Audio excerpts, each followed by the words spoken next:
reiterating the aim of this network and these webinars as part of it, and that is to get a better gender balance in financial leadership in the East of England and nationally. And this is absolutely a group effort, so it's great to see each week that we have more of our male colleagues along with us. I'm going to keep my introduction short today, so I'm sure you'll be glad to hear that, because we've got a great session lined up and we're really fortunate to have Caroline Clark joining us to talk about her route to the top and to answer your questions. And I'll let Caroline introduce herself properly in a moment. There are, though, as ever, a couple of things that I'd like to mention before we kick off today. So we've had a great 2 first webinars so far, and we've discussed in depth the areas that you've raised with our speakers and panel members. And they've all been really open, frank and enthusiastic with their time. And it's been so incredibly encouraging to see and feel the support that we've got in this. And we've got to make the most of it. So this is a responsibility for us all to get support and to grab the opportunities as they arise.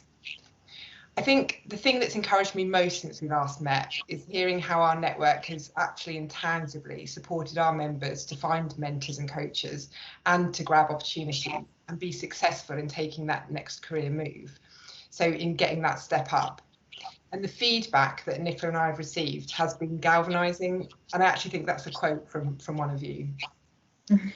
So through our discussion over the last couple of months, there have been several themes that have been emerging webinar by webinar, and I know that we'll pick up on some of those today. So those include finding and taking opportunities, tackling low confidence and imposter syndrome, and the importance of networking and networks like this. So I hope that you're all starting to see the importance of our network and will continue to support each other as we've seen to date. And finally, from me, before I get onto the logistics for today, I wanted again to recognise the challenges of the current environment and what it presents for us all. So these are really uncertain times for us both personally and professionally, and that's for everyone at every level. And I want to make sure that we do everything that we can as a network to ensure that we make the best out of this. So building on our achievements so far, and that we don't make the gender gap bigger because of what is the COVID effect, and that we move this agenda on at pace.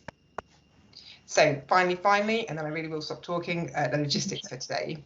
So as ever, we're meeting virtually, and to ensure that everyone can see and hear the panel members at all times, please can I ask you to keep your cameras switched off and to stay on mute. Unless obviously you're asking a question, then please do switch your cameras back on and switch mute off.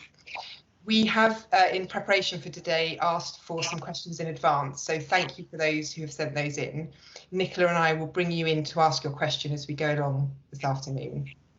But please do continue to use the chat box and the hands up function, and we'll endeavour to bring in as many of those questions as we can as the time allows.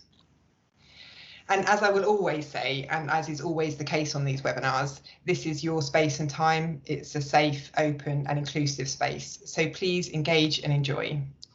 So Nicola, I'll hand over to you at that point. Okay, thanks Zoe for that introduction. So we have a few new faces today that have joined us for this 3rd webinar. So just a brief introduction from me. I'm Nicola Brooks. I lead financial recruitment for the NHS in interim professionals and executive professionals. So before I hand over to Caroline, just to say that if you do want to leave the webinar at 6 p.m. when it's due to finish, that's fine. You know, that's when we're sort of officially finished. But if you want to stay on for a little bit longer to continue the chat, then please put your video on, unmute yourself and get involved. So we've got lots of questions to ask Caroline today.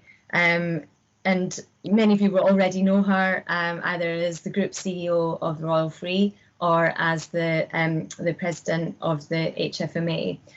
But over to you, Caroline, if you could do your own introduction and give us a bit of a potted history, if you can. Okay, hello everybody. Can you hear me, first of all? Yes? Good, brilliant. Yeah. Hello. Well, first of all, I feel slightly anxious because I've seen who's on this call, and there's lots of people here who I don't think I can teach anything to. So I come in a spirit of humility and wanting to have an enjoyable hour, and hopefully between us we can have a conversation that will elicit some new thinking.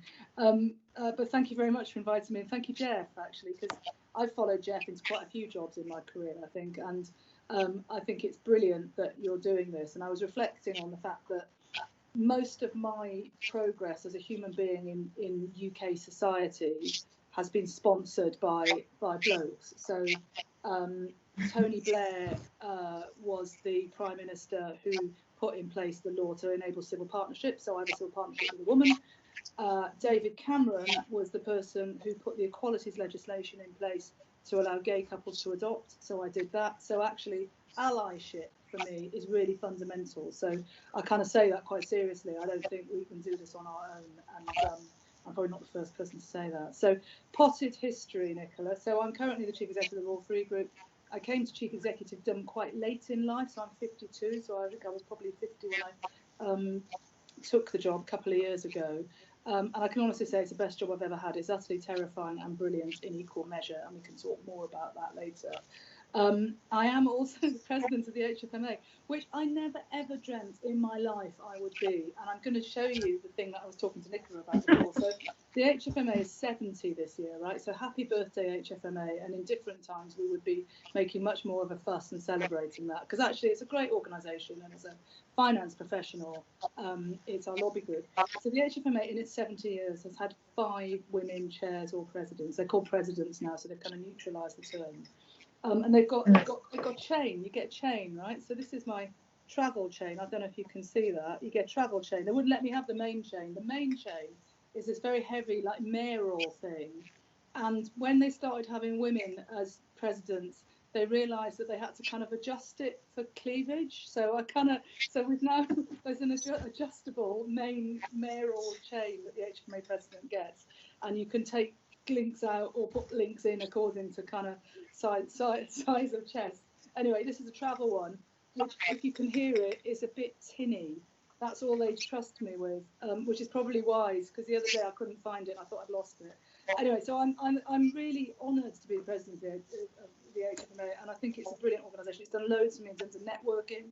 So I would urge you, finance professionals on the call, who aren't members, become members and use it for networking. It's really it's very, very helpful, and they do loads of training.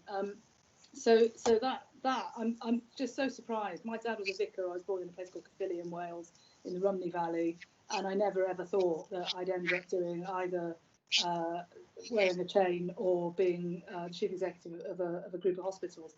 I mean, we can get more into my job and my journey there, but I was a CFO for many years, and I came to being a CFO quite early, so I was quite relatively young and probably precocious, and didn't really know what I was doing when I took my first finance director job, which was in a PCT. So for those of you that are old enough to remember primary care trusts in the early 2000s, I got a job in City and Hackney PCT and loved it, and then went to work at the Homerton, and then I took a spell out and I worked for KPMG for a couple of years, and I'm sure we can talk about that later because I learned loads. But I've got the NHS running through me like a stick of rock, and I'm an old lefty, and I think the private sector's great and there's a place for it, but for me it just didn't sit quite right, and so I'm happy to answer any questions you have on that. And then cut through, and I came back into the NHS and took a job in a commissioning organisation, which didn't last very long because Lansley came along and changed the commissioning landscape. And then I came to the Royal Free, and I live really locally, and I love it, and I love being local. And I sit here as somebody that's just transferred the paediatric emergency services from this organisation to the Whittington down the road. And I'm local and I'm of the people, and every WhatsApp group I'm on is basically asking me to sign a petition against the thing that we've just done, because we need to keep the services safe through winter. But I love being part of that community, and I think that's just I don't know how other people think about that, but that might start a conversation going. So I'll stop there, Nicola, and let's get the questions in. Thank you for that, Caroline. That was a fantastic introduction. I knew it was never going to be short, because how can you condense all of that, right? Well, we've got a great first question for you. It's so good that three different people have actually asked the same question. So I think I'll ask Dawn Scraffield, are you there today? If you could put your video on, and do you want to ask the question that you asked? I don't know if you can see or hear. If not, Dawn, then yes, I am here. Hello, hello. Hi, Dawn. Hello, Hi, I am here. I am here. And would you mind introducing yourself and then asking the question of Caroline? Yeah, no problem. So hi, I'm Dawn Scraffield. I'm Chief Finance Officer for Mid and South Essex. And rather embarrassingly, I thought about this question before, and I've slept about 3 nights since, and I'm just trying to frantically find the same question that 2 other people have already asked. I'll give you a clue. It was the one about the biggest challenge moving from DOF to CFO. Oh, there we go. That's the question. Sorry, Caroline. I am really great. That's great. Good. All right. So what's the biggest challenge from moving from finance director to CEO? Right. Okay. Thank you, Dawn. Good question. So, well, there's a couple of things for me. So one is I made the switch in the organisation. So you have to reinvent yourself, and that's actually quite hard. So, you know, you go from being the peer of somebody. I was a deputy CEO before, but I'm now managing and leading the people who were my peers and my compatriots, and you have to do that. You have to adjust something in yourself as well as then get them to accept you in that new role. And I was, you know, they were great actually, and they do, but it took a little bit of adjustment. I don't think I was a very good CFO, if you want the honest truth. I think I was good for a bit, and then I think I went off. I think if I'm really honest, I had quite a hard time with the regulator. My organisation here had a very, very big deficit at one point. Our costs were relatively low. We always had low reference costs, and we really took a lot of cost out, but we couldn't always do it recurrently, and we were beleaguered by capacity problems. We don't have enough capacity, so now I've got my deficit's got lower because I've got a new CFO and he's really good, right? But and of course it's not that, is it? It's the vagaries of the tariff and it's the vagaries of the top line. Costs are still relatively low, but I'm trying to put more capacity in because I've got a huge waiting list problem. So so the biggest challenge I think is actually I let go quite easily, and I think Peter, my CFO, would say I let go and I leave him. I'll go for a beer with him later actually if anyone wants to cut. Oh no, you can't, it's virtual. But I think the biggest thing for me was reinvention rather than leaving the spreadsheets behind. I'm still really interested in finance. I think how we run our organisations and the financial discipline and stewardship that we have as a profession is fundamental, and I see it as part of my role to make sure that the non-finance people understand the value of our profession and what they can bring. So long answer, but it's a good question. No, thank you. Thanks, Dawn. So I think one of the other follow-up questions were from I think the other 2 people who asked the same question wanted to know why did you feel the need to come out of finance? It's a slightly different way of asking the same thing. It's a really challenging question, isn't it? Like, what was wrong with us? Like, we're fine. And I absolutely, I get that. I genuinely think it's because I was becoming not good at it.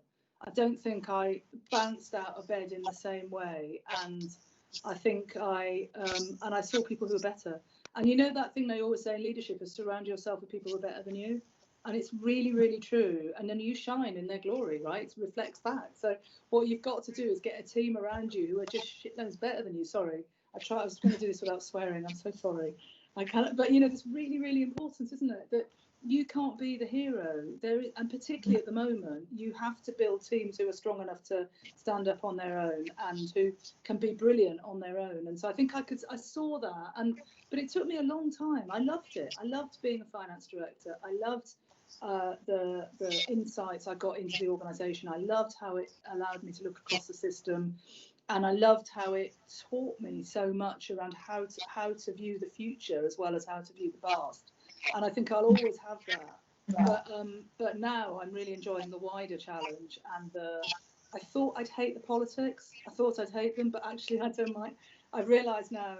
I can remember sitting in jobs and thinking, oh God, why can't they just do the right thing? They're just being so political, you know. And I can remember in my head saying these things, and actually when you're in the politics, the big thing for me is about being transparent and communicating really clearly to people why you're doing things, and having a really good narrative about why something is as it is, and then just saying it over and over again.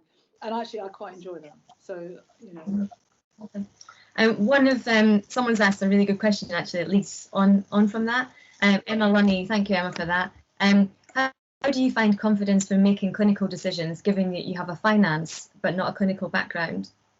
Yeah, surround yourself with people who, right, so 2 things. One is have really, really good clinicians and make sure that clinical leadership is embedded throughout the organisation. So there's something about systems and structures. And then the other thing for me is,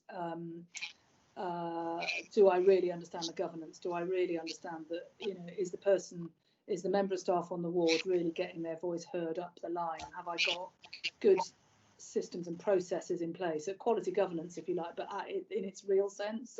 So if, you know, the healthcare assistant on Ward 6 East finds out something's wrong and then wants to raise it, can they?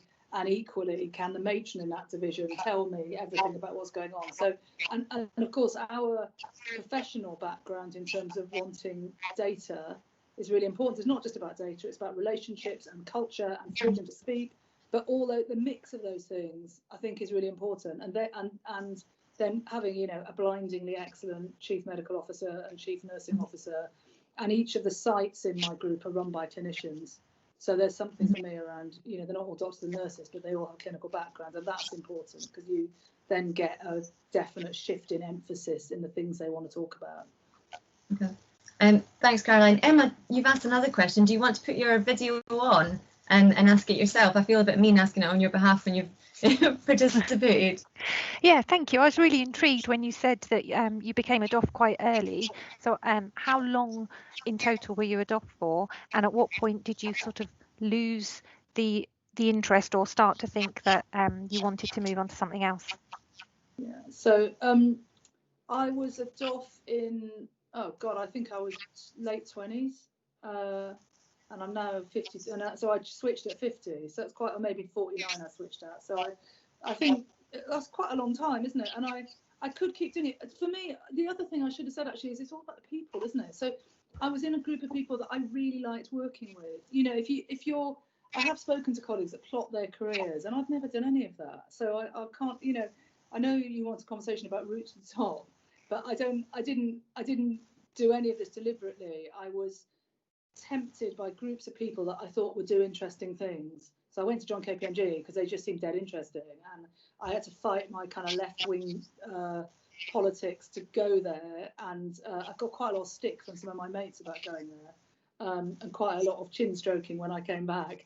But I learned loads, and I was with really interesting people who were just much smarter than me, and so I think, and I think, but to your question about kind of how long does it take to get bored? Well, I think, you know, I'm not bored. I'm not bored. I'll never get bored because there's always something else to do, isn't there? There's always exciting stuff to do. But when I was at Homerton, I'd been there for about 3 or 4 years, and I remember thinking, I was a finance director there, and someone had said, and I was very interested in global development and international stuff that was happening internationally, and I'd worked a little bit with the World Bank when I was much younger on international development.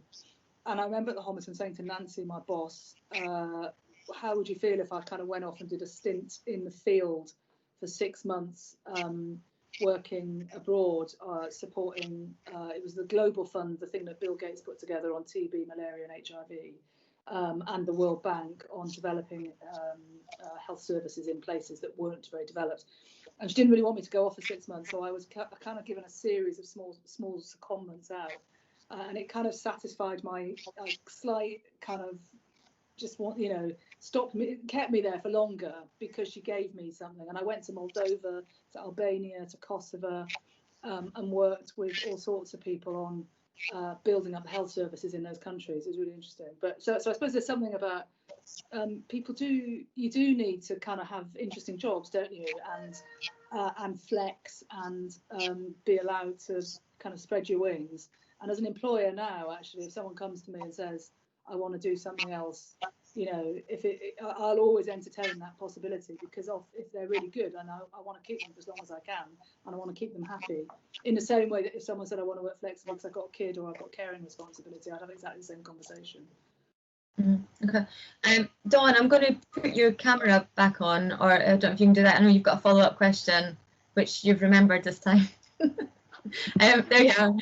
Yeah, so I've written it down this time. So obviously, thanks for your answer around the chief exec role. And I was just interested when you were doing your intro about the equal measure of scary and exciting. And I just wondered perhaps one of your scariest moments or things that you've done in the current role that you're doing.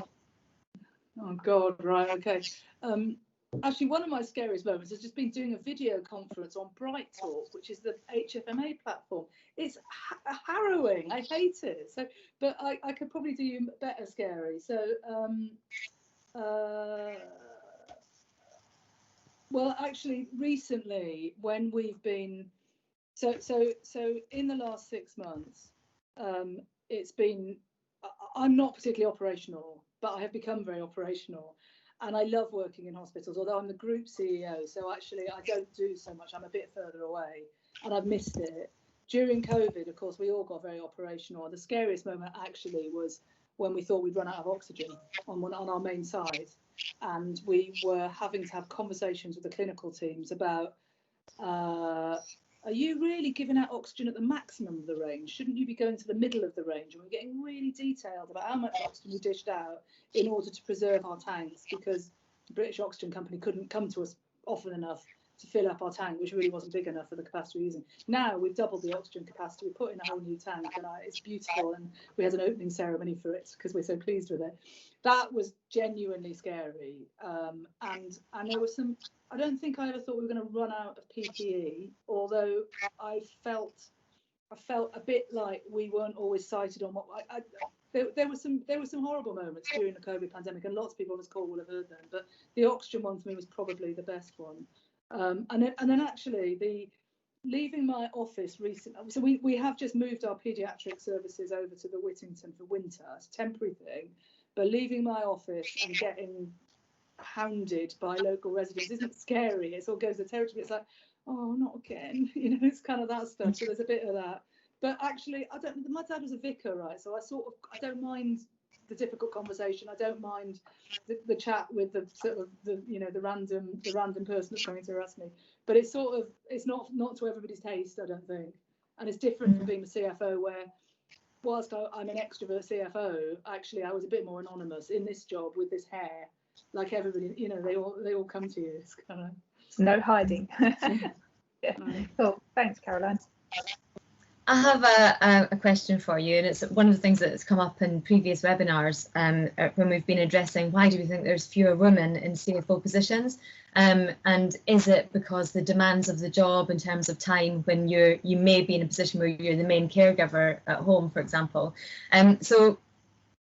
or people think it might, the CEO role or the CFO role, which you've done both, might come at a cost of sacrificing other things in your life that you enjoy. So what are your tips on achieving work-life balance? So I think you told me you've got a daughter, so you're in that position already. Oh, it's a good question. It will always come up to us, and I think there's two sides to the story, aren't there? One is what can you do personally, and then the other is the sort of the meta question, which is why is it that women aren't doing these jobs? And often we do rule ourselves out inadvertently. You know, we just don't reach. You know, the number of conversations I've had with women in my office here, which are different from the conversation that I'd have with a man. But actually, that's all quite teachable, isn't it? You can have that moment with that woman and say, actually, well, why don't you go for it? Other people, you know, and you can have that. So some of it is about our confidence, and you can do something about that. So that's. And we need more people that look different in leadership positions to convince women and BME and other protected characteristic staff that they can go for it. And we need to really promote the diversity of our leadership groups, because people need to think differently in a way that I think isn't necessarily right. It's just the way that I think. But what do I do? So I suppose there's a couple of things. So about 6 years ago, I was diagnosed with multiple sclerosis. So that was actually quite a helpful wake-up call for me, because it meant that I had to totally reassess how I looked at my life and how I lived my life. And it was quite a surprise, because I've been quite well, and it's quite late to get a diagnosis when you're in your 40s.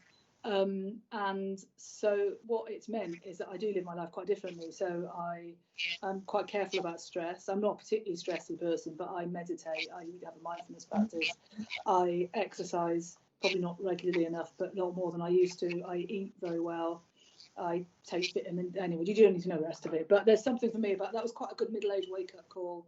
And I've also had an awful lot of monoclonal antibodies injected into me to make me well. So I'm very well, and that's good. That's all good. And I'm quite open with my staff about it, to the point actually where I went to see our, we have a staff network called Ability at the Free, which is for staff with disability. And I told them my story about MS, and they were like, well, you need to tick the disability box in the, you know, we've got a board member who's disabled. And I was thinking, shit, I'd never thought about that. Really interesting, really good challenge.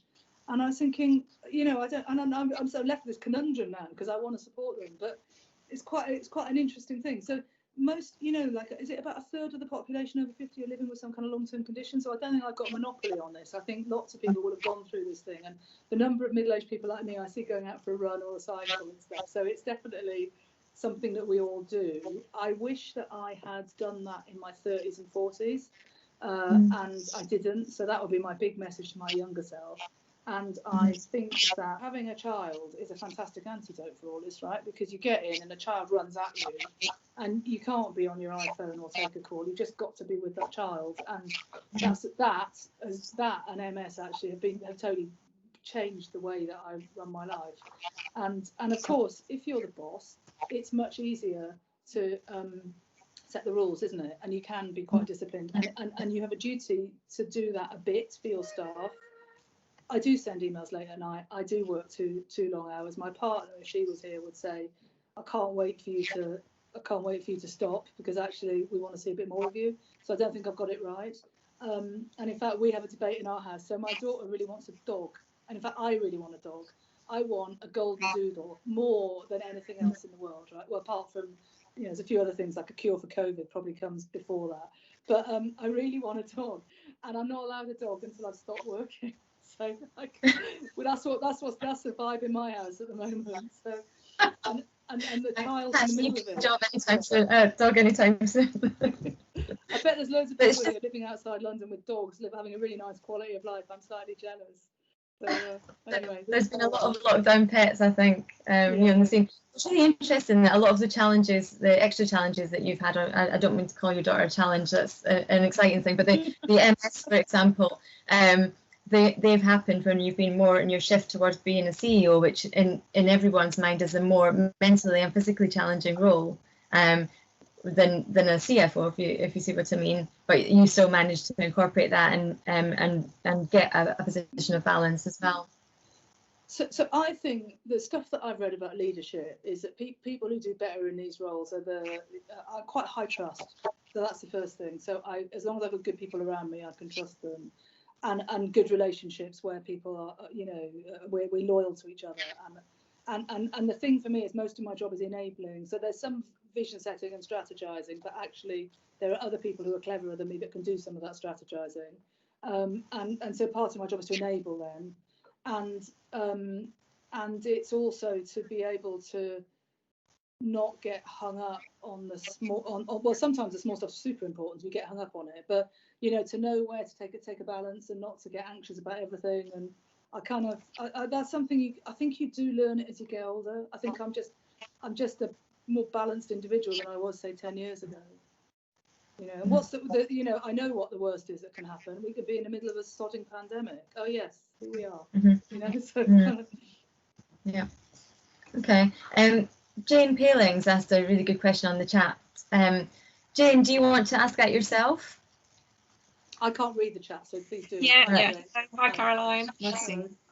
I was just thinking about you being HFMA Pres. I love your show us your badge again. Yeah, it was just thank you. You're obviously travelling around the country, probably virtually, and seeing what's going on. And we're obviously a network trying to promote women in leadership here. Are there any areas that have got it cracked? Anywhere we can learn from? Well, you know, it's really interesting. So I've probably done about half the conferences so far. South Central have done a really good job. So this year, so they've all gone virtual, which is good. The only conference that I got to in my year as being president was the one in Scunthorpe. So I went to Scunthorpe. I've never been to Scunthorpe. It's a funny old place. I don't know if anyone's from Scunthorpe. I'm sorry. I come from a place from Caerphilly, which is sort of similar, actually. I felt reasonably at home there. But anyway, but the South Central had got like more than 400 people on their virtual conference and had just loads of energy. And the chair is currently the acting chief exec at the Royal Berkshire, whose name I've momentarily forgotten, but she's brilliant. So that was one. All the branches are doing quite a lot of reflective work around what happened during COVID and what did we learn, and they're all celebrating the fact actually that finance professionals can do anything, and that that means that you know there's a demand for our services in a way that, you know, so and it's all about relationship again, isn't it? So, you know, my clinicians and ops managers have seen my CFO get them oxygen. That he did that, and you know they love him. It's kind of, so there's a bit of that. I think there's also the West Midlands conference next week, I think, has got about 600 people, but again they're doing quite a lot of stuff on COVID, but also kind of EDI. So there's a few of the branches have kind of seized the moment and realised that as a profession we can do much more. So I think I would go South Central, West Midlands for my inspiration, but they've all been lovely actually. And for me personally, I've grappled with Bright Talk, I've grappled with Zoom. That was a car crash. Zoom was awful. I've done one called Hopin, all these virtual platforms, as well as MS Teams. So at 52, to learn all these new skills, right? I'm like, this is great, bring it on. So yeah, so sorry, it's a woolly old answer, but I think look at what South Central have done, look at what West Midlands have done. Thanks. Jane, do you want to ask a follow-up question on that, or she's gone? No, thank you. I mean, it was particularly if there's anywhere around women, women leaders. But yeah, absolutely, we'll follow up. And Dawn, who's our local branch chair, is on the call, so we can follow it up in terms of our conference. And I hope you'll come along to that. I will. I'd love to. Thank you very much. So one of the points that we picked up, I think, in your previous answer was around confidence, and it's definitely been a theme through the webinars that we've had to date and through the network. So Jennifer Curtin has sent a question in advance. Jennifer, are you there to ask that? Hi, yeah, thank you. I'm here. Yeah, so hi Caroline. You've touched on some of it before, which has been at the moment, which has been really interesting. And as Zoe says, we've kind of touched on a bit about imposter syndrome and things like that, and it's been really helpful to hear from people about how they've thrived with it. But it's kind of got me thinking about that whole self-limiting belief thing and unconscious bias and that kind of tendency that sometimes I guess men have it too, but women might have to kind of self-sabotage because of that unconscious bias. I just and even worse still, almost towards other female colleagues as well. I just wondered if it's something you recognized, or if you had any tips of kind of managing that or facing it head on. Yeah, it's really good, isn't it? It's a good question, and yeah, I still have it. So there's more female CEOs and CFOs, so I play more in a female space now, and sometimes I think they don't know what to do with me. You know, it's kind of, so that's a bit of self-sabotage in that, because I'm sure they're not even thinking about me, they're thinking about other things. Zoe, shall we go to Hannah's question? Hannah Whitty, do you want to put your video on and ask a question, because it's on from that in terms of expectations of men and women. It is a bit. Hi, Caroline. Imposter from London. Hello. An imposter. There's a few of us actually who've made it onto the call. London. So thank you, because this seems like a fantastic network, and I feel quite honoured to be invited to listen to you, Caroline, and to sort of meet a load of new people. So it was a similar question from me. Do you think there are different expectations of women and men in leadership positions? Because it's something that I think I've encountered from time to time in my career. I think both in terms of what's expected from me, I sometimes feel like I need to be all things to all people. That's the expectation. And also sometimes when I do things, I'm judged differently from male counterparts who will do something similar. So I guess my question is, do you think there are different expectations? Have you encountered it, and how do you respond to that? And then also, maybe I think a little bit of a reflection on, you know, one of the things that's been quite noticeable about the pandemic is that the female leaders that we've got, the female prime ministers, the female presidents, are generally deemed to have done much better with handling this, particularly sort of Jacinda Ardern. So do you think it could be a positive thing that there are different expectations? Oh, it's really interesting, isn't it? I love her. I love her so much. I used to go out with a Kiwi, and I nearly lived there. And I slightly wish I had now, because then I could actually have voted for her. But actually, other female state leaders are available, aren't they? And it's true, there is now a bit of research. I think, has someone actually done a bit of a PhD on this? I think there was some serious research someone had done, but I don't think the sample size is big enough. Anyway, I think, well, so I was, let me try and answer this properly. So I was talking to Roger Klein, who some of you might know for his work on diversity the other day, and Roger was giving me some advice about my organisation, and we were talking about the need to de-bias process, because you can't always de-bias people. And I think that was really wise of him. So, you know, when those of you that are involved in the workforce race equality standards or the new disability workforce standards will know that that's all about process. It's all about how you make your processes as neutral as possible. And it's the same, actually, it's the same for how we deal with patients. So I'm now looking at all my patient processes, because it turns out that if you have a number of protected characteristics, the NHS does not serve you as well as if you don't, and that's awful. So I think there's a real process point here, because I know that it will take us many generations to de-bias people, and it will take many conversations like this. So I think people, oh gosh, it's really interesting, isn't it? So I think I'm riddled with unconscious bias, some good, some bad, you know. I kind of, the point is, I know I am, and I'm sure you all do on this call, and you kind of think, well, what am I going to do about it? And I suppose the thing for me is to call it out, you know. It's that thing. So I spent that time I spent at KPMG, I was in their sort of transactional services team doing strategy and a bit of kind of leadership development, but mainly kind of slightly edgy, hard boy stuff rather than girls OD, you know, it's that thing. And there were more men in the team than women and all that stuff. But gradually it did, you know, I was only there a couple of years, but women did come. And but there was definitely an expectation that women did the human stuff.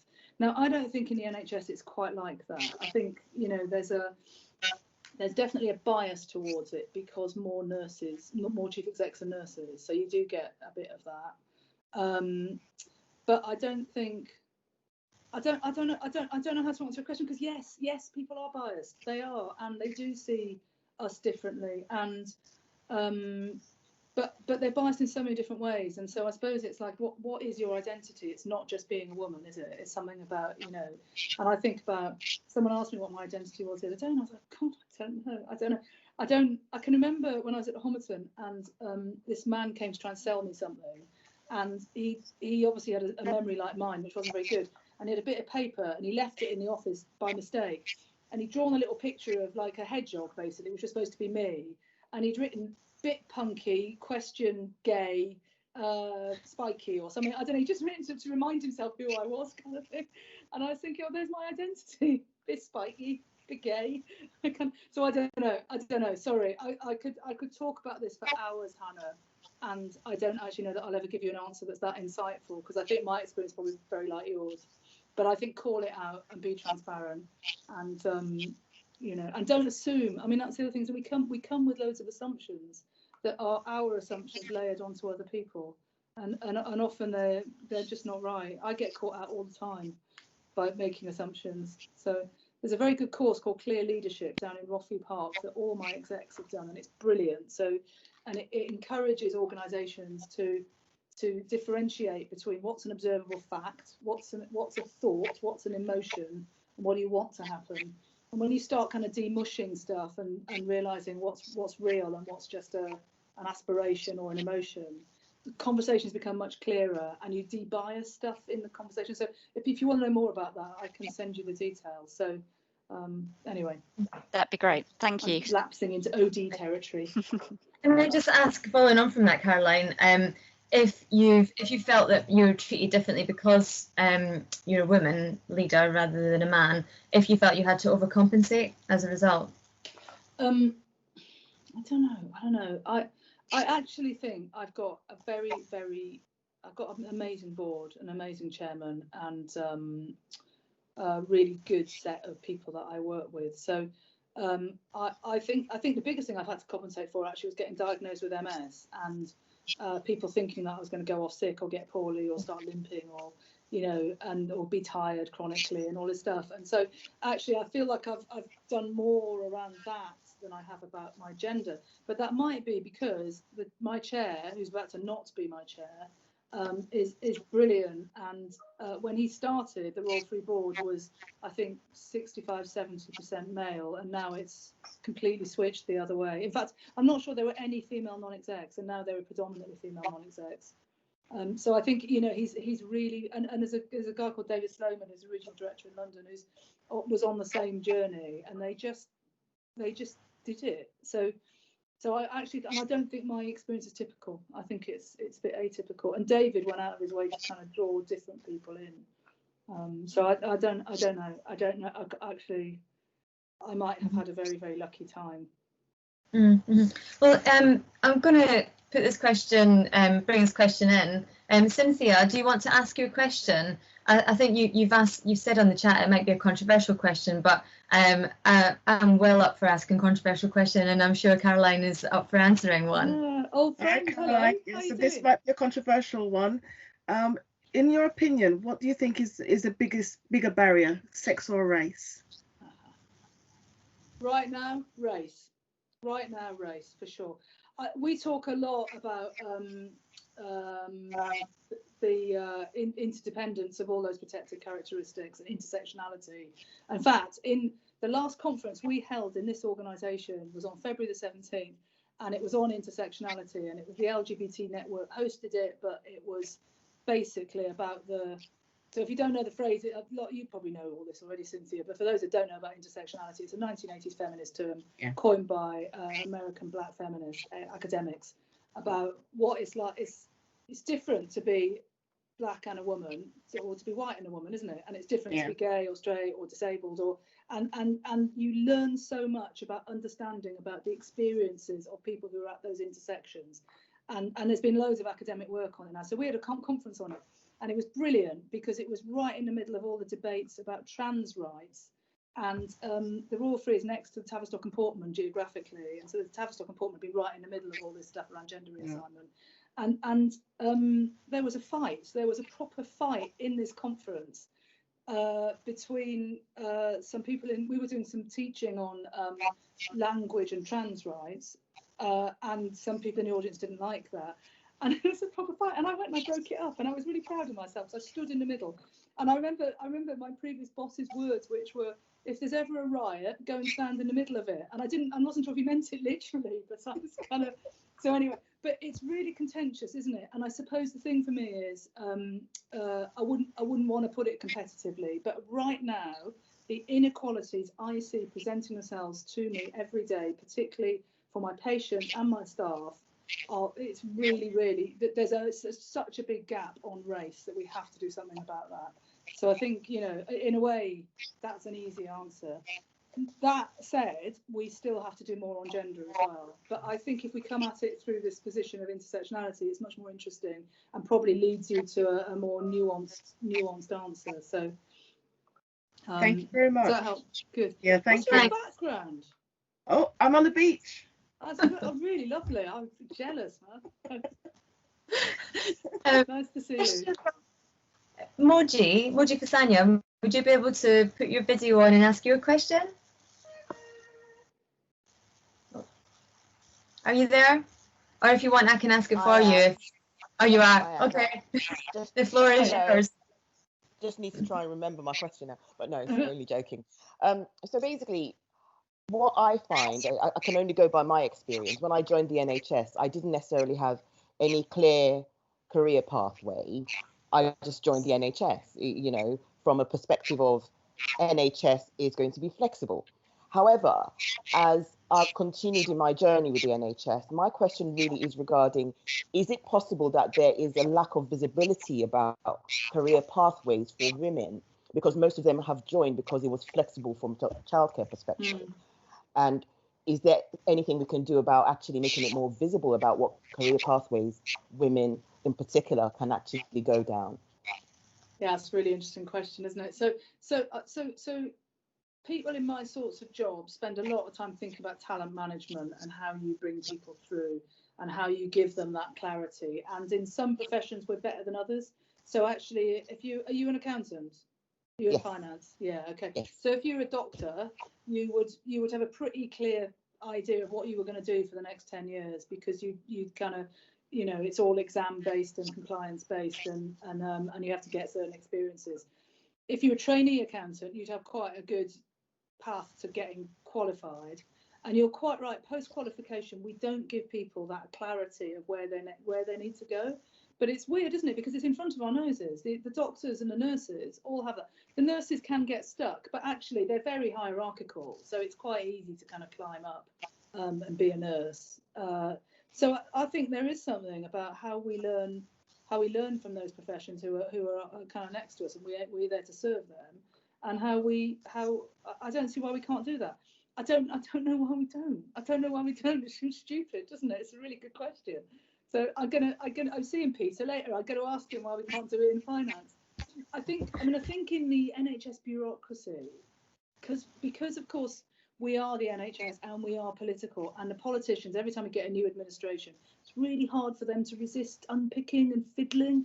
So sometimes these jobs change, don't they? But business partnering, transactional services, analytics, all those things, you're always going to need those sorts of skills.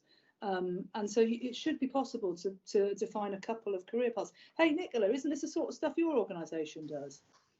Yeah. Well, it's funny because it's you know, the NHS grad scheme is brilliant for that, for developing a very clear career path. But I think Moji's right. You know, if you join in another way that's not necessarily part of that path, it's quite difficult to know, you know, what's next, what's open to you, and what additional frameworks, courses, development areas are there for you. Well, we should take it away as a thing to think about, shouldn't we? And actually, you know, there's FSD networks, there's the HFMA, there's FFF, there's plenty of people thinking about this. So can we take the challenge away and each go and have a little think about that? And particularly when we're thinking about where women come out of the process and the you know, ladder to become CFO, it does tend to be around about probably the 8B level, where that flattens off and then there becomes fewer women above that. Really? So yeah, so it's probably a discussion about that, how to retain, encourage, and provide a pipeline, provide a clear view of what your future should be. Yeah. And so is that something that so how do we is that because people are pulling the ladder up after them, or just because there aren't enough women CFOs to bring, what is it? Because you know, like there's people like Jeff who are bringing people up and trying to promote women. And what's the reason? Why is it that we're not doing that? I'll offer this one out to anyone else to answer. Thank you, Caroline. It's a really good question. You see what you've done? But I think we need to answer it. I think we need to be really honest with ourselves and have a go. Yeah, Dawn wants to take this on.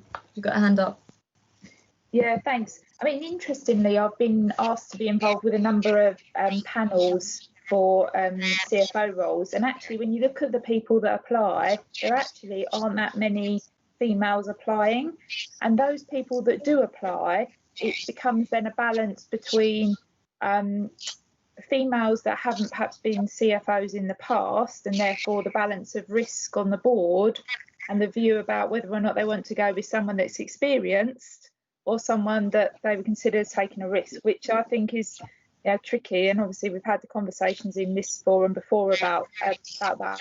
So I think it's about encouraging people to throw their hat in the ring in the first instance, to be able to have the conversations and to make people's interests known, and you know, and unless people apply, you can't really progress with the conversations thereafter.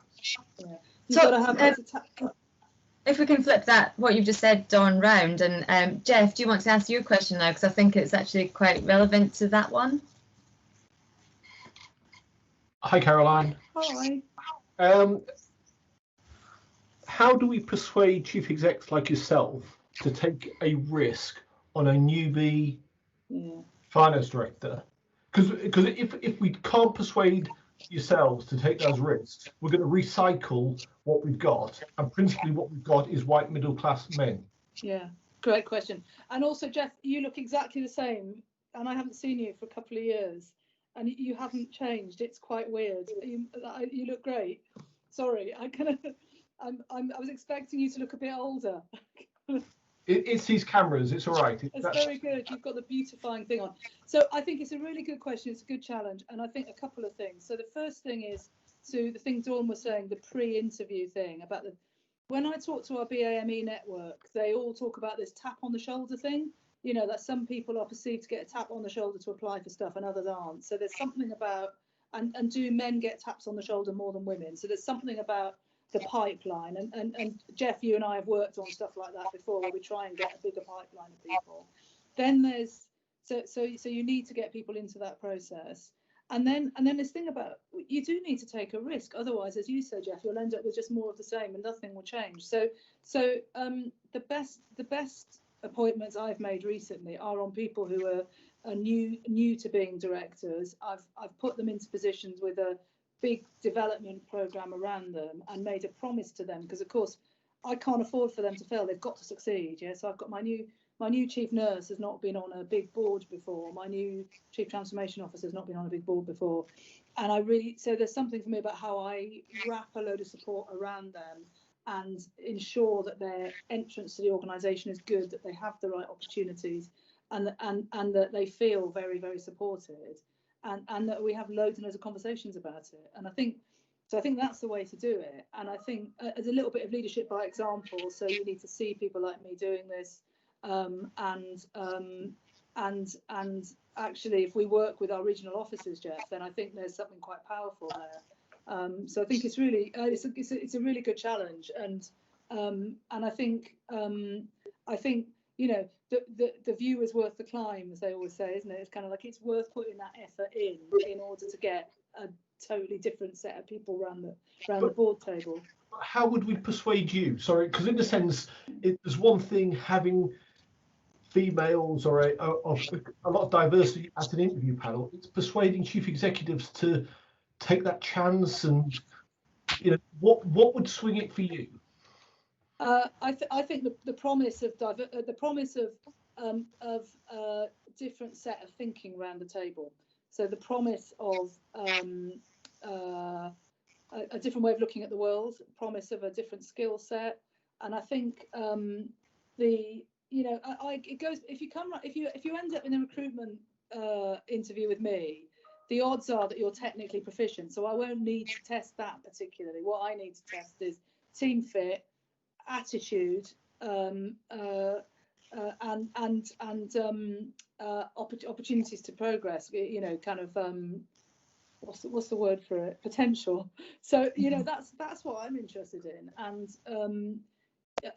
so far these aren't finance posts. These are different board posts. But so far that's working for me. And Peter's not going anywhere just yet. But you know, he is on the Aspiring CEO program. So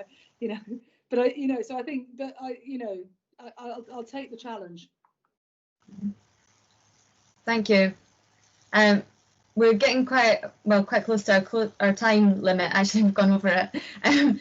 There's been loads of fantastic questions. I don't know if Zoe, you want to do a bit of a summary, and then perhaps the rest of us can stay on. And I think there's still some things we can discuss after this, if you're up for staying on, Caroline.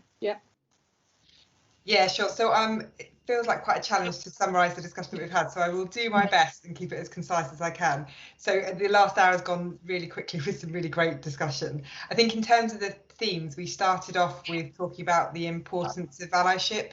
And then moving on into getting a broader experience, so taking up opportunities as they arise, and also making sure that we keep the job interesting, which I think is really important. We talked about embracing the scary along with the exciting, and I think we all need to do that as part of our roles and as part of us stretching ourselves and learning about ourselves as part of that. And then also in the middle of all that, taking the opportunity to look after ourselves. So making sure that we try and get that work-life balance, and that we have distractions outside of work. Karen, you really think about the importance of trust, and so building the teams around you or working with the trust with the teams around you as part of moving forward. And then I'm going to call it the complexity of the impact of unconscious bias. So calling it out where we see it and being aware of our own unconscious bias. And then also a discussion around talent management, what we can do for that as individuals and as a network, and then also making sure that we build up the pipeline. And then just the final point I was going to make in terms of the themes is, I think, Karen, probably a quote from you, but making sure that we get more people looking different in leadership and making sure that we get a more diverse, promoting diversity and getting more diverse leadership. So women, every other type of diversity as well. So in terms of summing up in the themes, I'm going to leave it there. I'm going to say some thank yous today. So Caroline, a massive thank you to you. You're absolutely brilliant. We hugely appreciate the time that you've taken to come and talk to us, to talk through your experiences and your journey. And thank you for your openness and energy this evening. So thank you for that. Thank you to the audience and the attendees for your brilliant questions and your engagement. And thank you, Nicola, again, for being a brilliant co-host. So as always, feedback is incredibly important to us. So please do get in contact with Nicola and I for any feedback from today, any feedback from the way the network's working, any suggestions for future speakers and areas for us to explore. So I have had some brilliant suggestions for future speakers, but please do keep those coming. And then finally, in terms of next steps, so please can you hold the 10th of November in your calendars between 5 and 6.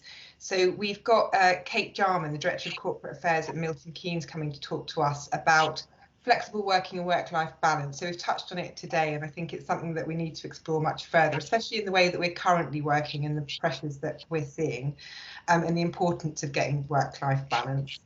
And then, so that webinar will probably be slightly different from this, and then we're scheduling in a further webinar towards the end of November, beginning of December. So watch the space for information on that. So once again, thank you all for your attendance, for your input. Nicola and I will stay on the line now for a little while, so please join us if you can, and if you can't, I will see you in November. Have a good evening.